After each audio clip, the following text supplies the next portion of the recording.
Aïe, mes neuroatypiques. Aïe, mes normies. Désolée, j'ai mal réglé l'écran. On va encore se plaindre du fait que j'ai mes lunettes, mais qu'on voit peut-être les petits ronds dedans du cercle lumineux.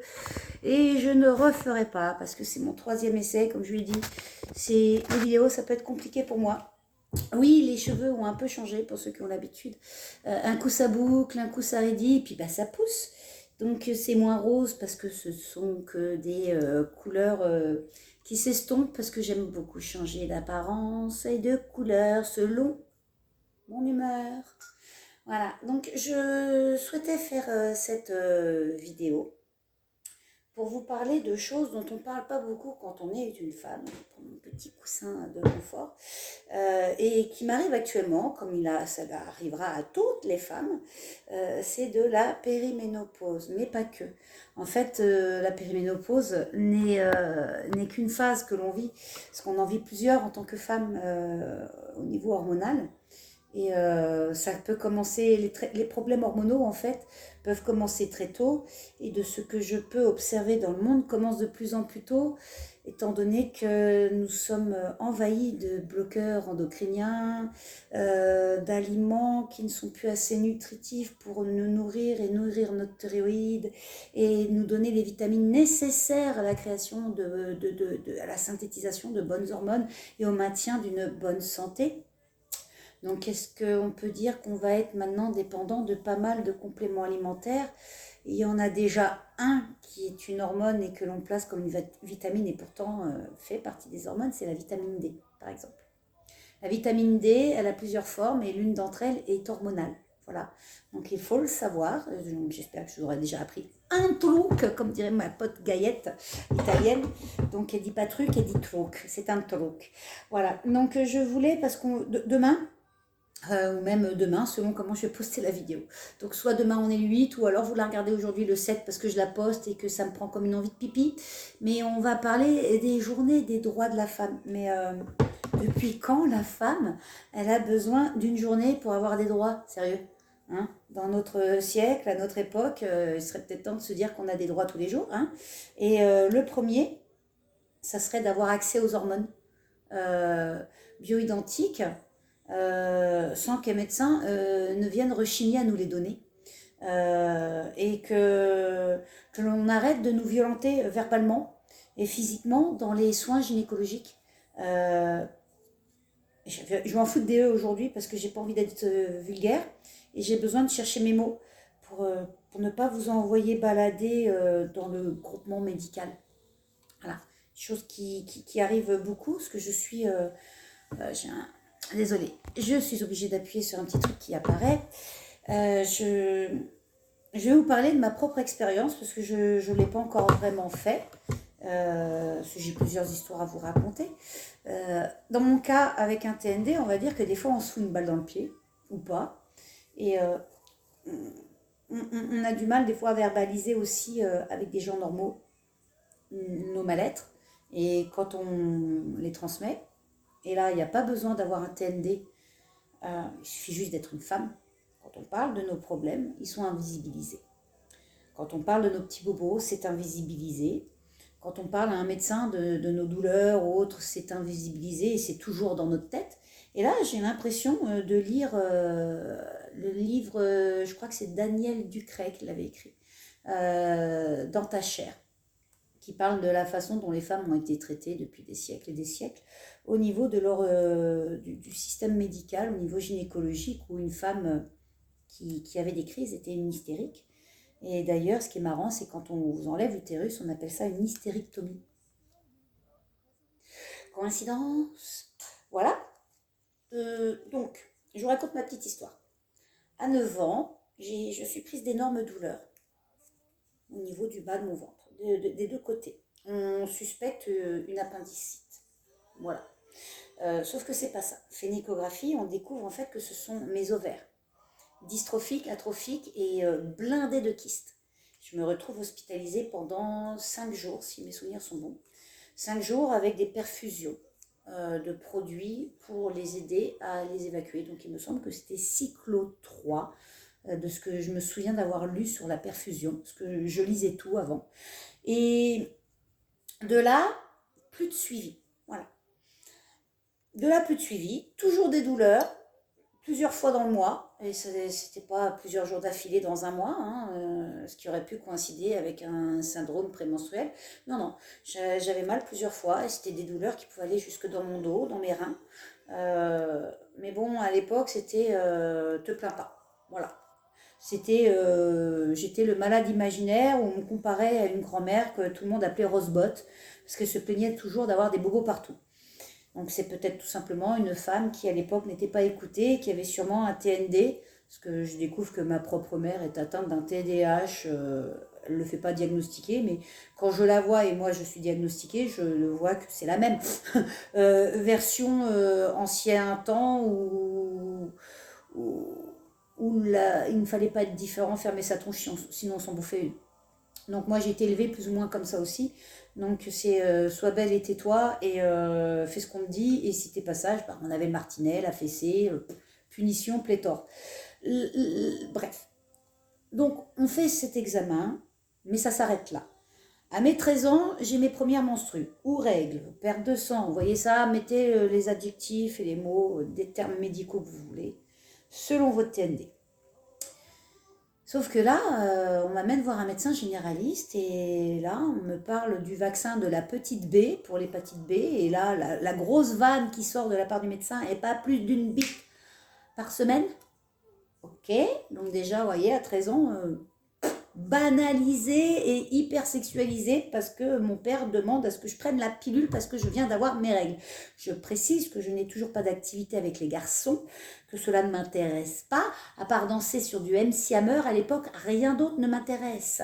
Et Euseb aussi avec Sometime Healing. Voilà, rien ne m'intéresse à part la chanson et le dessin et le fitness, pour entre autres choses. Donc, on me prescrit une pilule, et cette pilule me fait saigner pendant 3 mois d'affilée. Le bonheur intégral. Du coup, on m'en recolle une qui m'arrête mes règles. Encore une fois, on ne me demande rien de plus. Je ferme ma bouche, on m'emmène chez un médecin généraliste et on me colle des pilules à tire-larigot, différentes à chaque fois. On voit que je prends du poids, pas une seule fois, on me fait d'autres tests, d'autres analyses. Le temps passe comme ça. Donc, je repère du poids au moment où je commence mon travail de vendeuse sur Paris, en tabac-civette de luxe, à côté de Vincennes. Et là, je perds 15 kilos en même pas 15 jours. Même pas 15 jours, 15 kilos. Et je mange. Je ne suis pas en crise d'anorexie ou quoi que ce soit. Je mange. J'ai mon activité professionnelle, mais je mange. Avant, j'avais une activité professionnelle aussi. J'étais apprentie vendeuse et apprentie serveuse. Donc, je mangeais et je travaillais tout autant.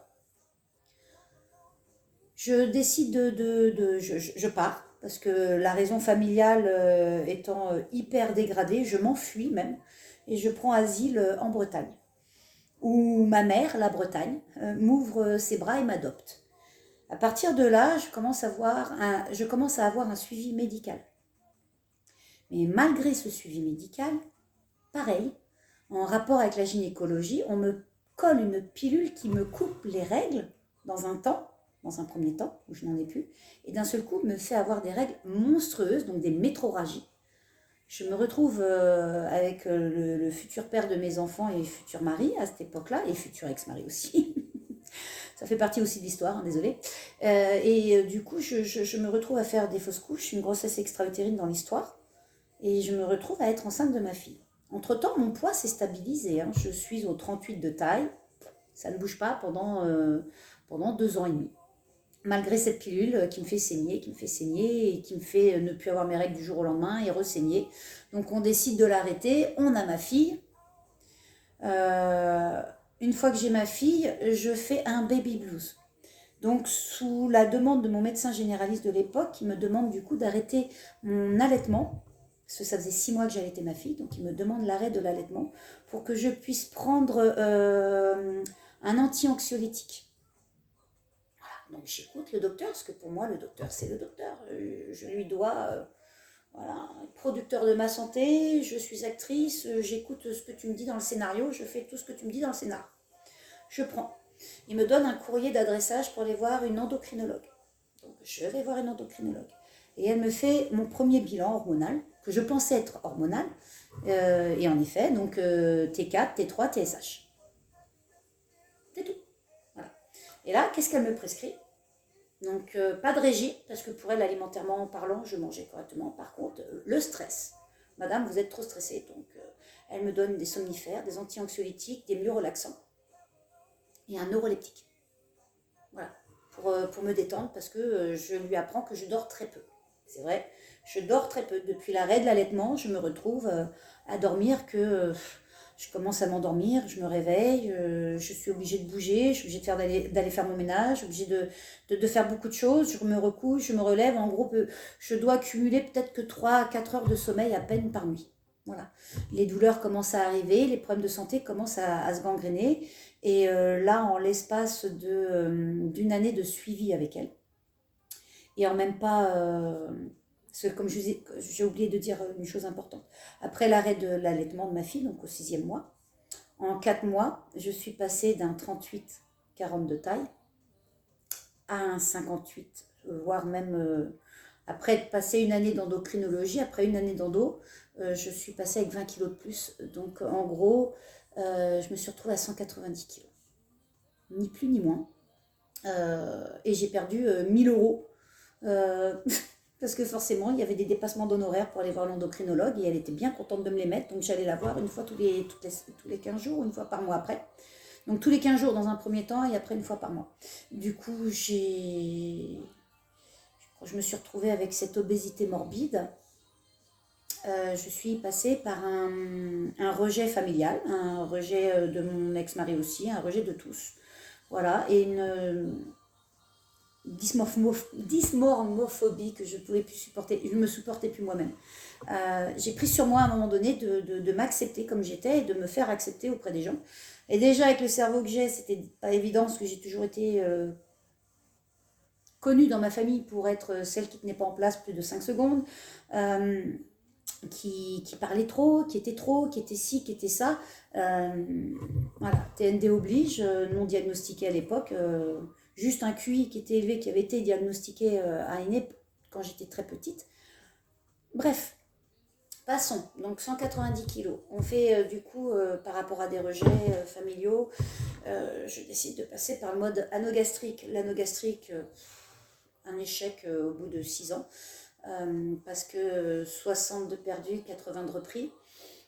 Et au total, estomac abîmé, tellement abîmé qu'impossibilité de le recoudre, de le refaire, Donc on m'a fait un équivalent de sleeve, mais en plus intense.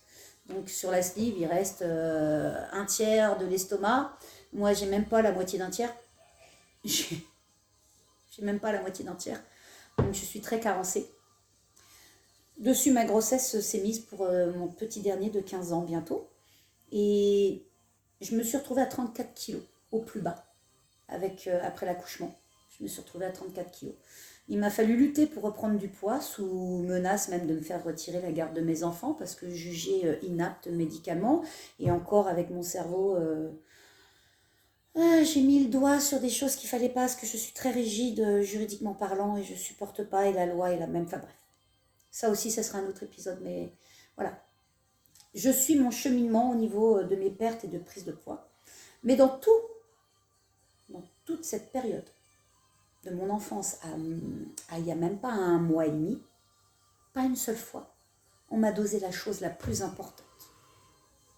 Le truc le plus bête du monde. Mes hormones. Et là, encore une fois, je ne parle pas de la T4, de la T3, qui est dans la thyroïde. Je parle de mes hormones sexuelles, créées par mes gonades.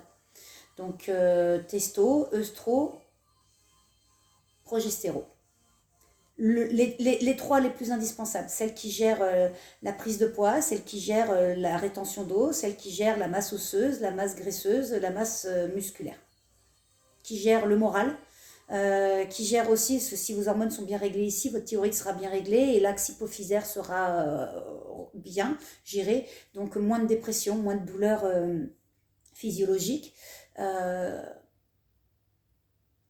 Et tout le monde est passé à côté. Mais encore récemment, on était encore passé à côté. Donc je me suis retrouvée face à un désert médical à ce niveau-là. aucune réponse. De la violence gynécologique, parce qu'à chaque fois c'était dans ma tête et puis les tests étaient violents. Hein. Faites-vous une colposcopie et vous comprendrez de quoi je parle. Faites-vous mettre des stérilets et dites-moi que ça fait pas mal et après on en reparlera. À chaque fois, je passais pour la chieuse de service, je passais pour celle qui disait qu'elle avait mal alors que c'était faux, donc j'étais une menteuse sur mes douleurs. J'affabulais mes ressentis, ça n'existait pas. Voilà, j'ai la chance, comme je vous l'avais déjà expliqué, d'être une tête chercheuse et je supporte pas qu'on me contredise. Mais alors pas du tout, surtout quand je sens que j'ai raison et que c'est dans ma chair. D'ailleurs, livre que je vous conseille de lire, Dans ta chair de Daniel Ducret, si je me souviens bien, qui parle des mauvais traitements en fait aux femmes sur leur système reproducteur au niveau médical. Et je vois que d'un siècle à l'autre, en fait, ça n'a pas évolué, quoi. Les discours non plus. Ça reste toujours dans notre tête. Et quand je vous dis que ça fait qu'un mois et demi où je vois un peu le bout du tunnel, je vais remercier juste une femme pour l'instant, parce que c'est la seule qui me vient à l'idée, parce que c'est la seule que j'ai vue en parler. Et ça vient du Canada. Je remercie le Canada d'être les femmes canadiennes et ce médecin canadien qui écoute ces femmes-là et qui demande l'accès à l'hormonobiologie et aux hormones bioidentiques. Mais merci, merci. J'ai noté le nom, donc je vais être obligée de relire sur une de mes notes, parce que cette dame a un nom. Elle a une chaîne YouTube et je la remercierai jamais assez. Je l'ai remerciée d'ailleurs sur son site internet. C'est Daniel Gingras. Merci Daniel Gingras. Grâce à vous, j'ai pu prendre vos vidéos et les amener à mon médecin, qui a pu s'informer et se rendre compte qu'on était peut-être passé à côté de beaucoup de choses, qu'on soit adolescent. Parce qu'adolescent, on peut avoir des hormones androgènes et on nous les diagnostique pas et on nous les regarde pas. Et si on les avait regardés avant de me donner la pilule, on aurait vu que j'avais le syndrome polykystique. On aurait vu que je fabriquais plus de testo que prévu. Donc on m'aurait donné une pilule, un traitement qui était le THS à l'époque, qui existait déjà il y a 25 ans. Donc j'aurais pu ne pas souffrir de l'adénomiose, de l'adémiose, pardon, comme j'ai souffert. J'aurais pas souffert de ces pertes de sang qui m'ont provoqué d'énormes carences, et vous verrez à quel point les carences sont importantes, les carences non soignées peuvent vous détruire aussi au fur et à mesure de mes postes, parce que vous voyez là j'ai un cahier, j'en ai même plusieurs, mais c'est surtout celui-là le plus important, parce que celui-ci, vous voyez, j'ai plusieurs pages avec des petits intercalaires intégrés, et je les noircis ces pages. Voilà, donc j'ai créé une section sur beaucoup de vitamines, donc je mettrai au fur et à mesure. Donc j'ai mes recherches sur, j'ai essayé de réunir toutes les baies par exemple, pour vous montrer ce que ça fait et ce que peut provoquer comme carence. Vous verrez, quand je les posterai au fur et à mesure, qu'il y a beaucoup de bobos que l'on a qui peuvent être dus à des carences et qu'on ne regarde pas la clinique, parce que il y a des aspects cliniques, physiques qui se voient, mais même hormonalement parlant en fait.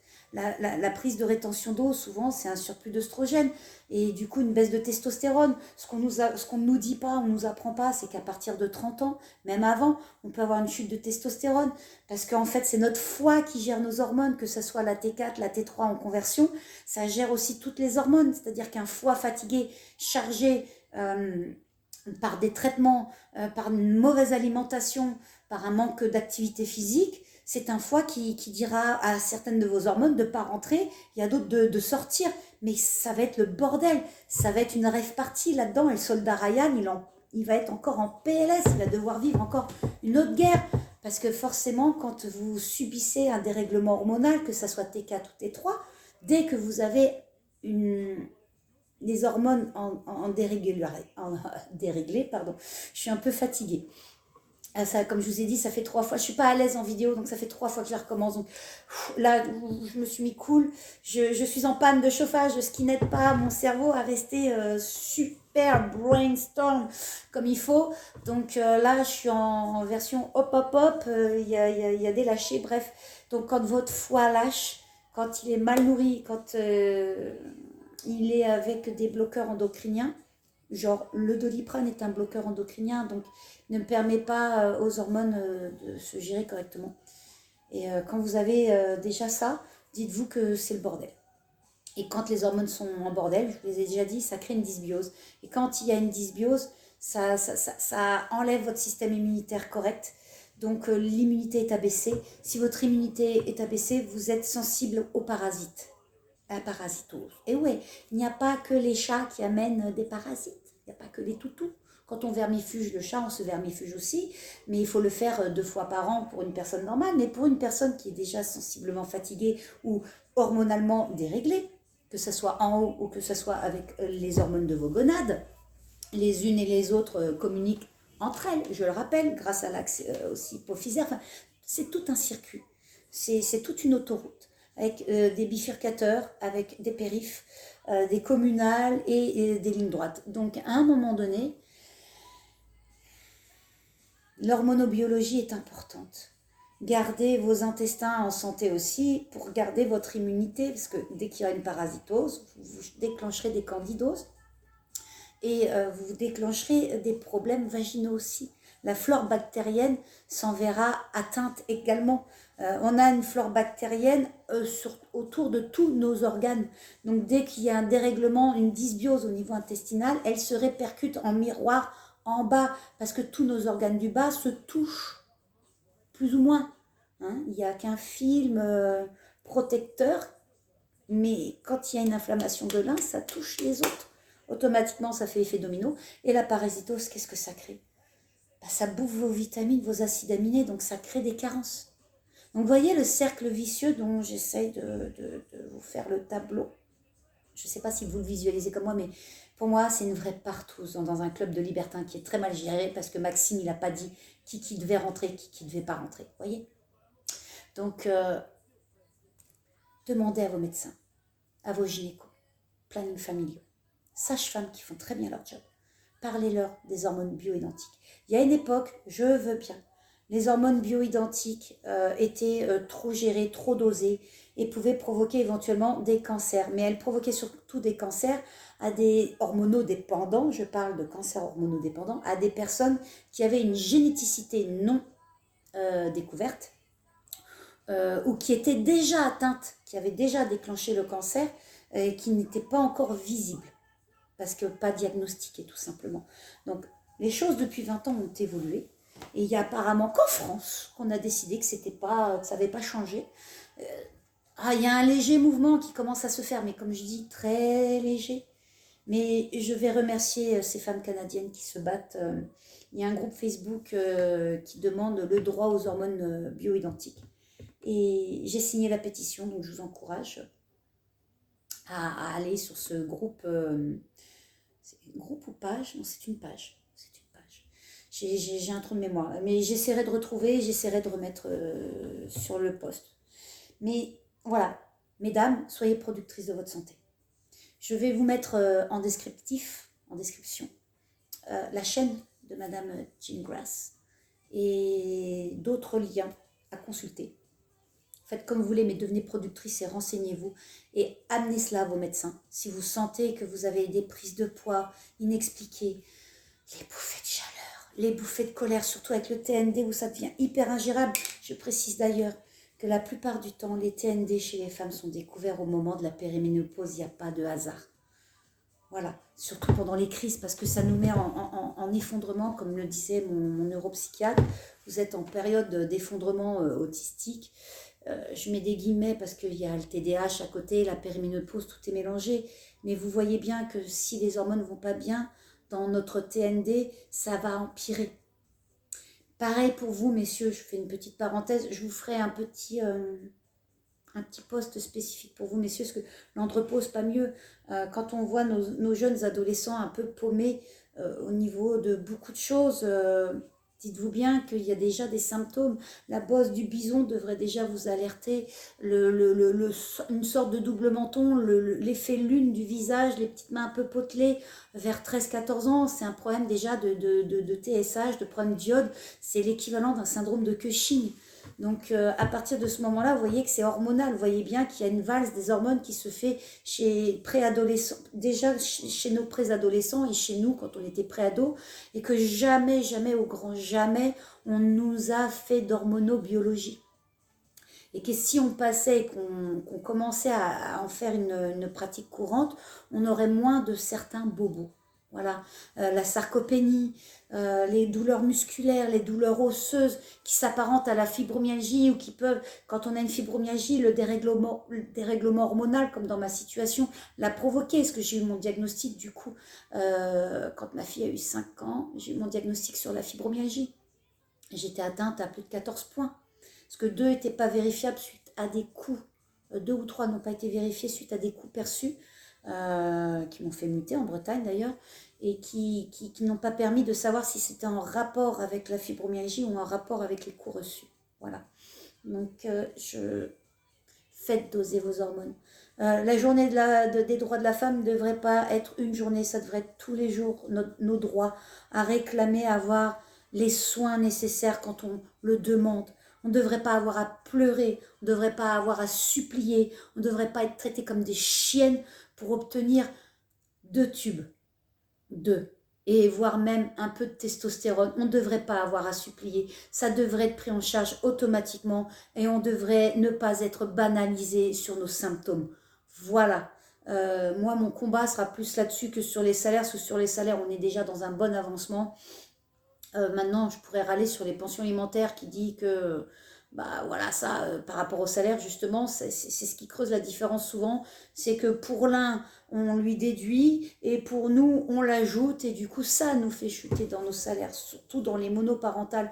On n'en parle jamais assez, encore une fois.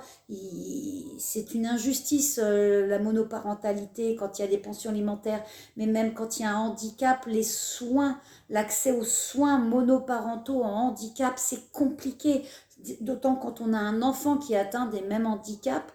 On se débrouille comme on peut, moi et mon fils.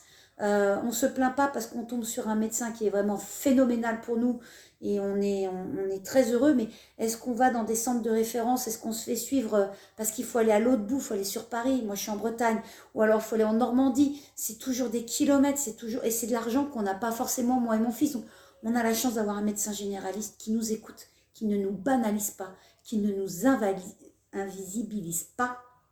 Et moi, en tant que femme, je me sens respectée dans mes douleurs, je me sens respectée dans mes choix où j'ai déclenché une aversion pour le système médical qui fait que je cherche de moi-même, où j'ai appris à lire, moi qui étais plus dans le juridique, j'ai appris à lire et à décrypter tout ce qui était médical et du coup j'ai un médecin qui me fait confiance quand je lui rapporte des dossiers, quand je lui rapporte mes problèmes, mais que je lui rapporte surtout les dernières études.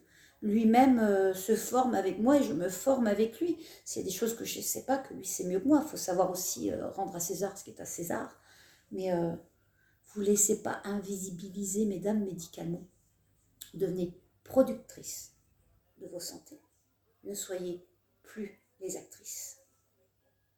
Choisissez vos acteurs de santé. Faites-vous écouter, donnez-leur vos scripts. Il y a beaucoup de choses qui peuvent vous aider à appuyer vos demandes auprès des médecins. Moi, je me fais souvent quelques lectures dans le Vidal, voilà, et le MSD, voilà. Les publications médicales, là, je me fais aider un petit peu, je l'avoue, par l'IA, hein, comme pour corriger mes fautes pour mes posts, parce que je fais beaucoup de fautes d'inattention, dyscalculie, dyspraxie, dysorthographie, bon, 10 partout. Je suis première de ma classe.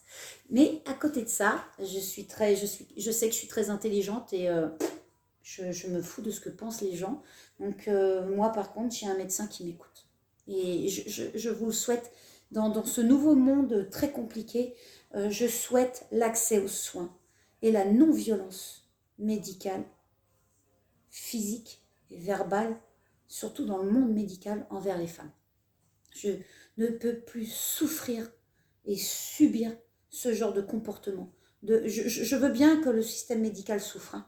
Ok, mais voyez ce que vous nous foutez dans la gueule aussi et comprenez pourquoi aussi on passe par des méthodes plus naturopathiques qu'allopathiques.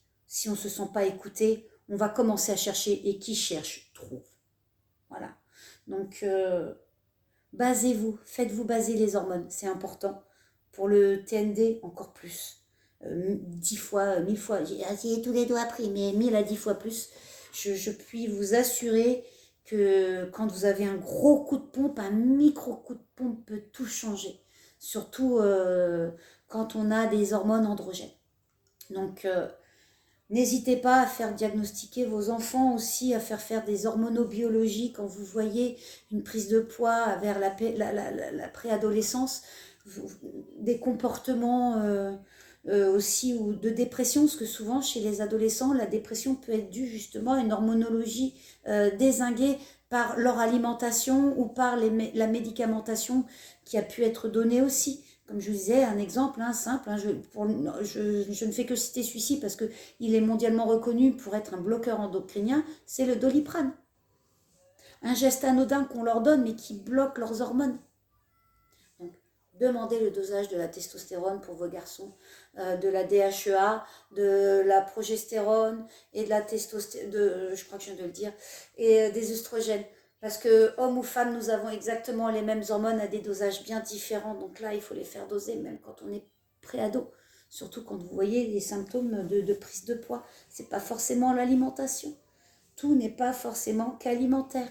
Et si votre foie est trop surchargé en médicaments, en stress, je ne le redirai jamais assez, le cortisol est une bombe de napalm. Et là, vos hormones, que ce soit T4, T3, et que ce soit les hormones de vos gonades, elles sont aussi synthétisées dans votre foie. Donc, si ça ne fonctionne pas, c'est le bordel. Et si le foie ne les gère pas, il n'y aura pas d'équilibre. S'il n'y a pas d'équilibre, vous aurez une dysbiose. Et qui dit dysbiose dit bonjour candidose, parasitose et mycose. Je crois que vous avez compris, vous avez capté. Donc, je vous remettrai en poste des liens médicaux, les liens de la chaîne de Madame Jean Grass. Et encore merci Madame Jean Grass. Grâce à vous, je viens de m'enlever une partie de mon bruxisme aussi, parce que étant plus détendue, en faisant de meilleures nuits, c'est moins serré, moins de bruxisme, moins de ma double subluxation de l'épaule du coup, étant moins tendue ici, se vit beaucoup mieux par mon kinésithérapeute. Donc merci à vous de m'améliorer mon quotidien en étant tout en étant au Canada. Et je souhaite à toutes les femmes d'avoir ce bien-être donné grâce aux hormones bioidentiques.